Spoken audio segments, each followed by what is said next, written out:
Some of you may not know me. My name is Kirsty Payton. I am one of the English language assistants at the school, and I will be your host this afternoon. My colleague, Anna Sanchez, one of the teachers of the English department, will present each sketch. But before that, and in between each sketch, I will present the riddles and jokes that have been advertised. So, to start, a story about a teacher and a pupil. One day, a pupil did not bring his homework to school. Naturally, the teacher asked where the homework was. The pupil said that his dog had ate his homework.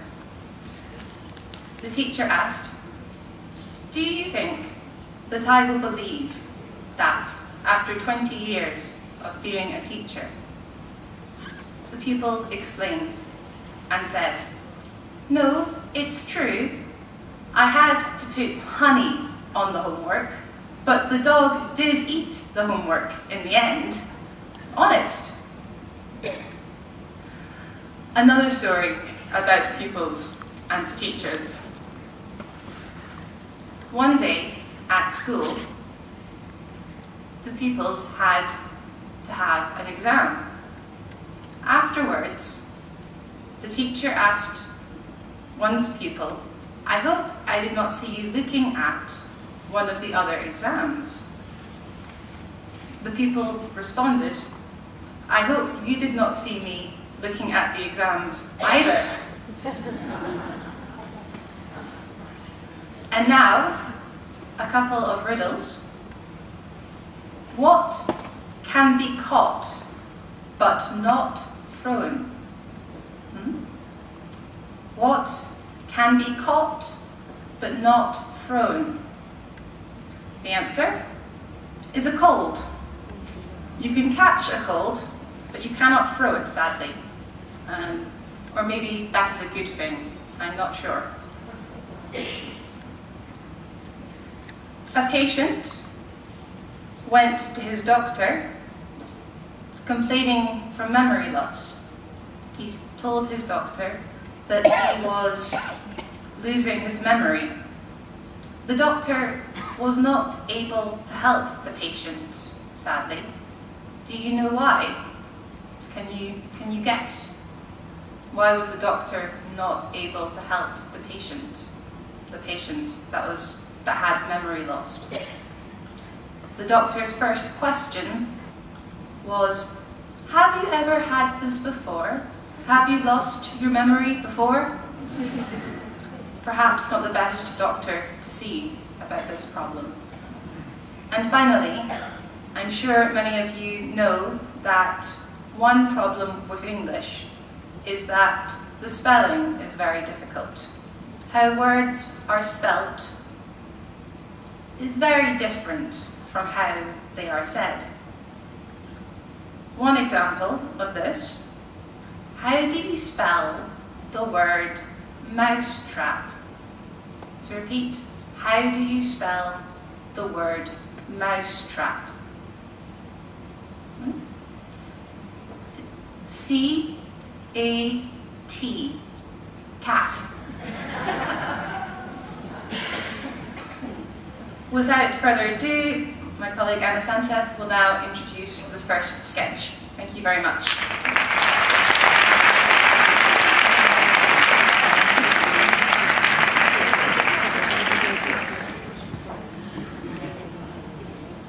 Good evening. Do you travel by train? Do you travel by train? Do you always buy a ticket before getting on a train? Do you always buy a ticket before getting on a train? You know it's an offense to travel without a valid rail ticket. But there are people who travel on public transport without buying a ticket. It is a problem in many parts of the world. Some people try to break the law by jumping over barriers or gates into the underground, jumping over barriers. Other methods include adults traveling on children's tickets. But the most extreme method is train surfing. Train surfing, which is the act of getting on the outside of a moving train, tram, or another rail transport. But today, our passenger uses a different method. The sketch we're going to see is called The Ticket Inspector. We hope you like it.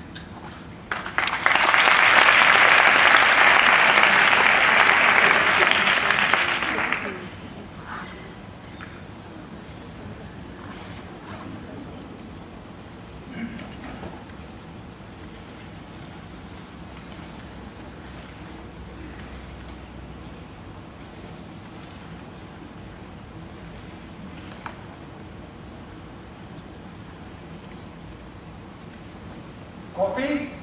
No thanks.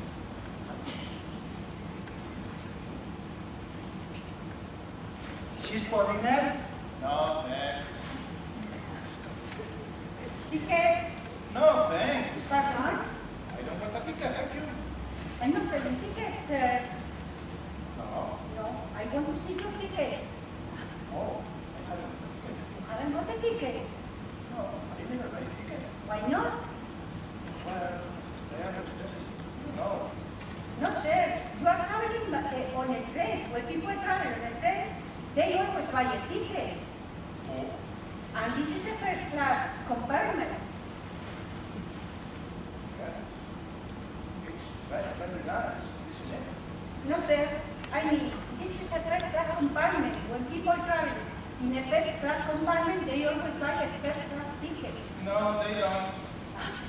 What? A lot of people don't buy tickets. The Queen doesn't buy a ticket. Does she? She's a famous person. What about you? Where's your? Have you got a ticket? Man, Yes, you. me, sir. Yes, you. I haven't got a ticket. Oh, are you a famous person? No, very. I'm a ticket inspector, sir. I inspect tickets. Are you going to say to show me your ticket? No, I haven't got a ticket. Inspector, see? What are you going to do?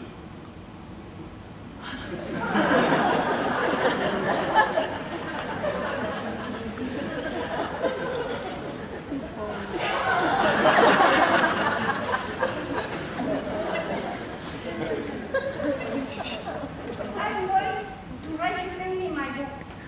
Oh, What's your name? Mickey Mouse. Mouse. M-O-U-S-E. Your name, sir. Cat Mouse. William Shakespeare. Charles Dickens.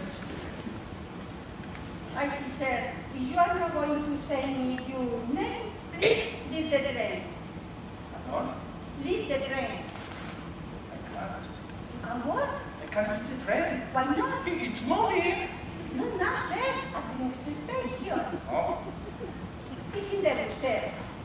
When you travel by train, you buy a ticket. If you don't buy a ticket, you leave the train.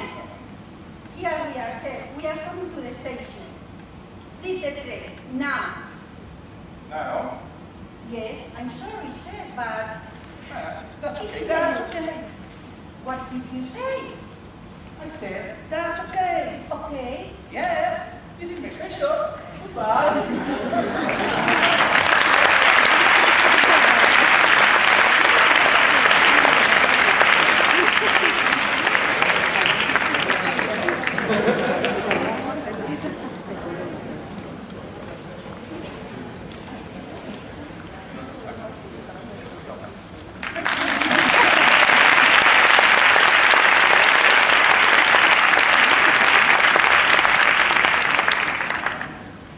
Thank you to our actors. That was wonderful, and I hope you enjoyed it.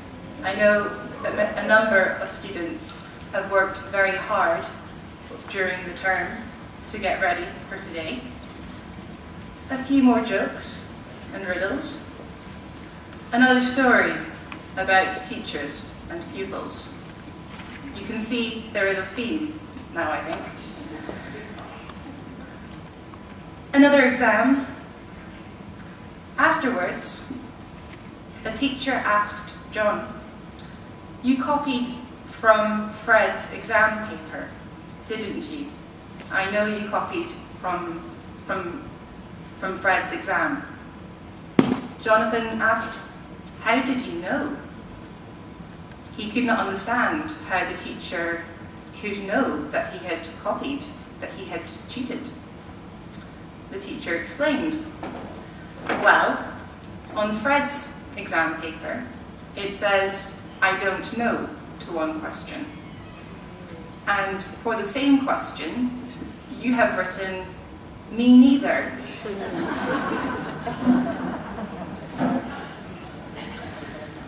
Moving on to some riddles. Some months have 30 days, some months have 31. But how many months have 28 days? Some months have 30 days, some months have 31, but how many have 28? The answer? All of them.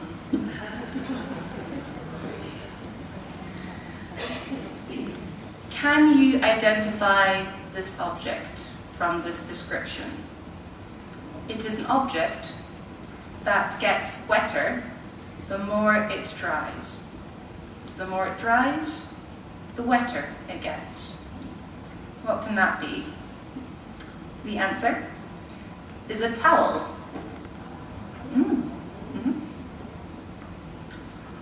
Another description. Can you guess what this is? The more there is of this, the less you can see. The more there is of this, the less you see. What can this be? Darkness. And one final description. This is an object. You raise your right hand, I raise my left. What is this object? You raise your right hand, I raise my left. What is this? Can you guess? A mirror. I raise right, you raise your left. Without further ado, I'll let Anna introduce our next sketch. Thank you very much.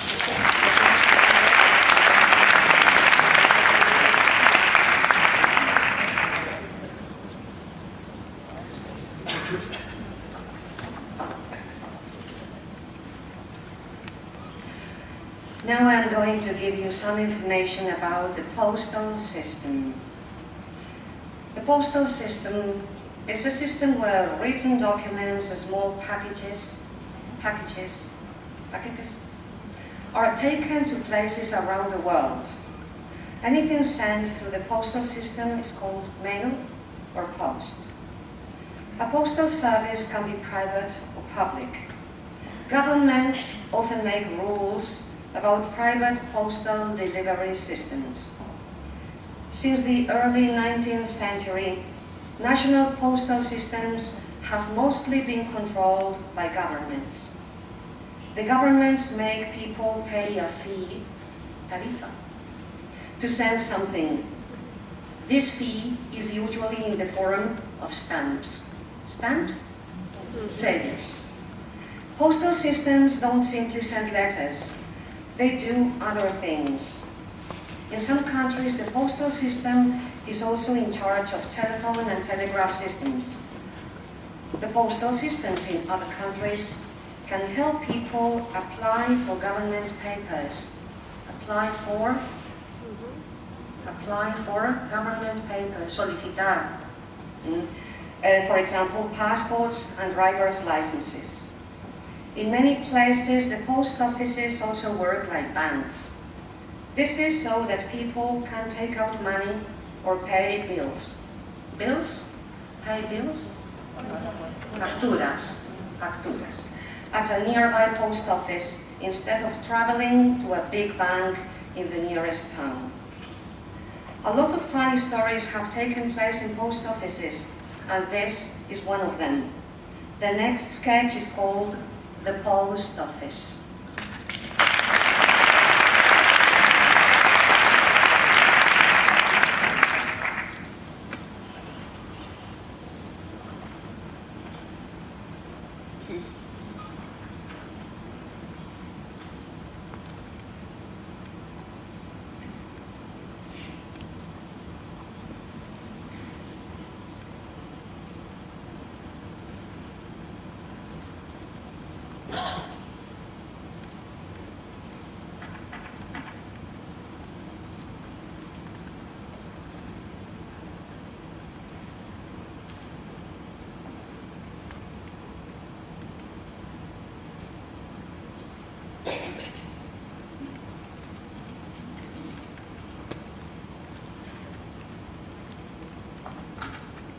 Morning. Good morning. Can I help you? Pardon? Can I help you? I can't hear you. Can I help you? I can't hear you. Well, come over here. Pardon? Come over here. Come over there. Yes. I can't. I've got to wait here.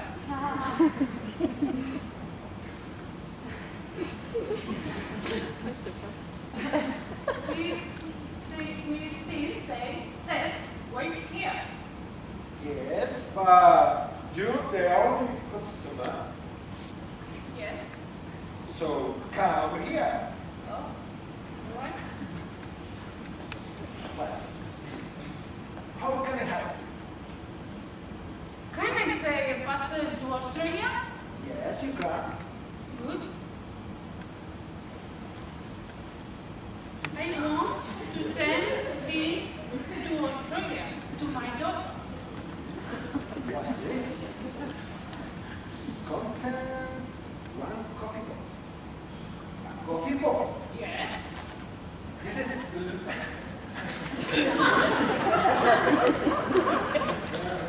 doesn't look like a coffee bowl. Doesn't it? No. Be careful. It doesn't sound like a coffee bowl. Doesn't it? No. It doesn't smell like a coffee bowl. It doesn't smell like a fish. All right. It's a fish. So, I'm sorry, but you can send a fish by post. Why not? Why not? Look at no food by post.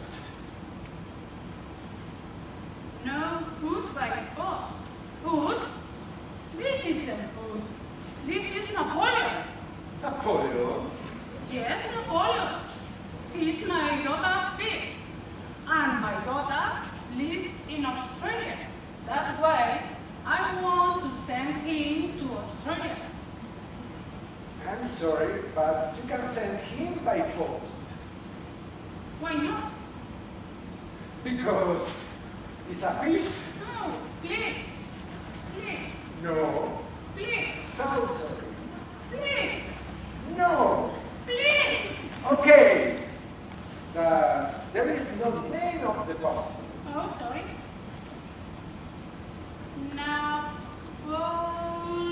Not the name of the fish. Your daughter's name. What is your daughter's name? Josephine. Well, what is her second name? Elizabeth. Yes, but what, sorry. What does it mean, her second name?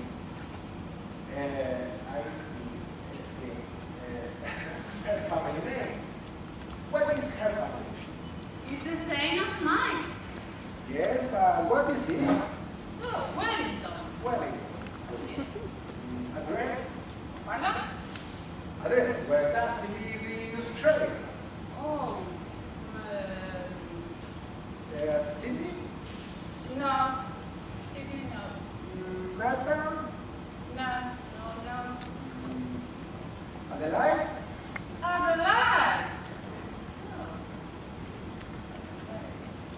Oh, no. I remember. Vienna.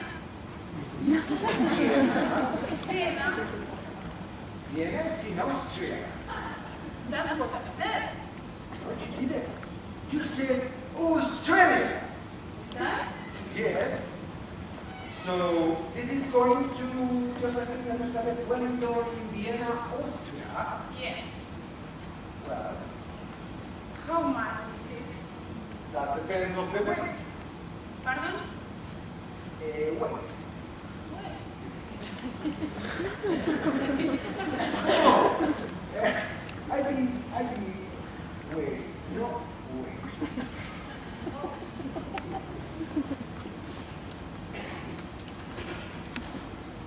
That's 2.5 kilos. That's 17 pounds and 50. 17 pounds 50.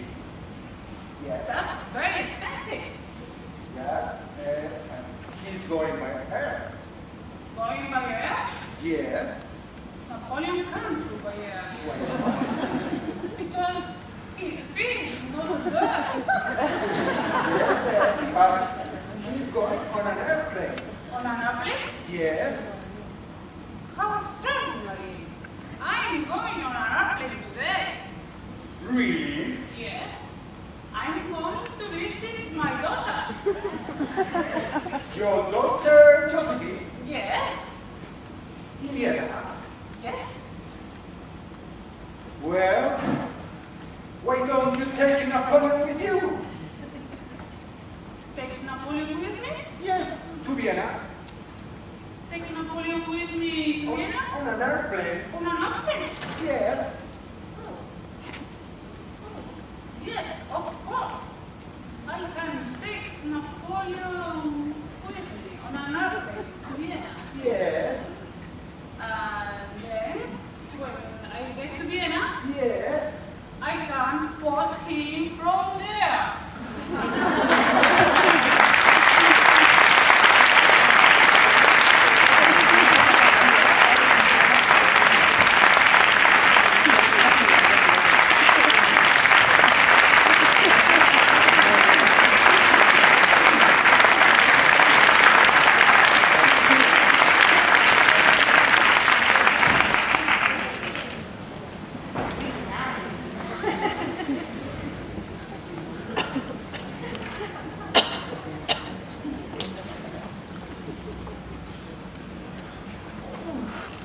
Poor Napoleon. I hope he gets to Josephine somehow, and that Josephine receives Napoleon. She must miss him. To return to some jokes, again about the relationship between teachers and their students. One day, two boys were arguing, and the teacher found them arguing, fighting. The teacher asked, "Why are you arguing? Why are you fighting?" One boy answered, "Well, we found a £10 note. We found some money, and we decided to give it to the person who could tell the biggest lie, the worst lie." The teacher was very angry. "You should be ashamed, embarrassed. When I was your age, when I was a child, I did not know what a lie was. Who do you think they gave the money to?" Exactly, to the teacher. A terrible lie, a terrible example to his students. Speaking of teachers, what teaches without talking? What can teach but does not need to talk? Any ideas? A book.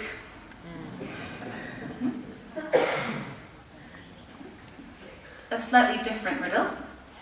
I went for a walk yesterday and I saw something with 4 fingers and 1 thumb. But it was not an animal. What was it? What has 4 fingers and a thumb but is not an animal?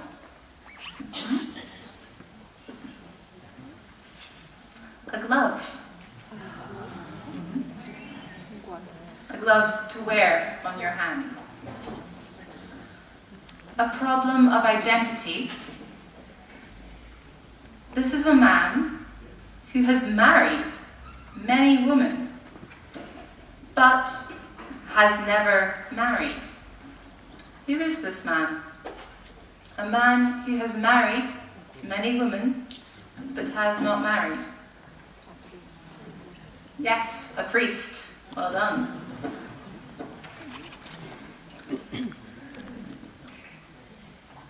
Can you identify what this is? If you have it, you normally want to share it. But if you share it, you do not have it. What is that? If you have it, you want to share it, but if you share it, you don't have it. Secret. Yes, well done. Secret. And finally, what question can you never answer yes to? A question you cannot answer yes to. Any ideas? Are you sleeping?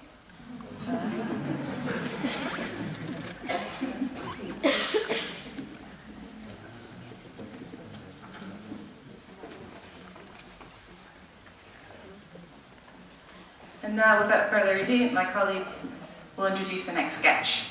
Thank you.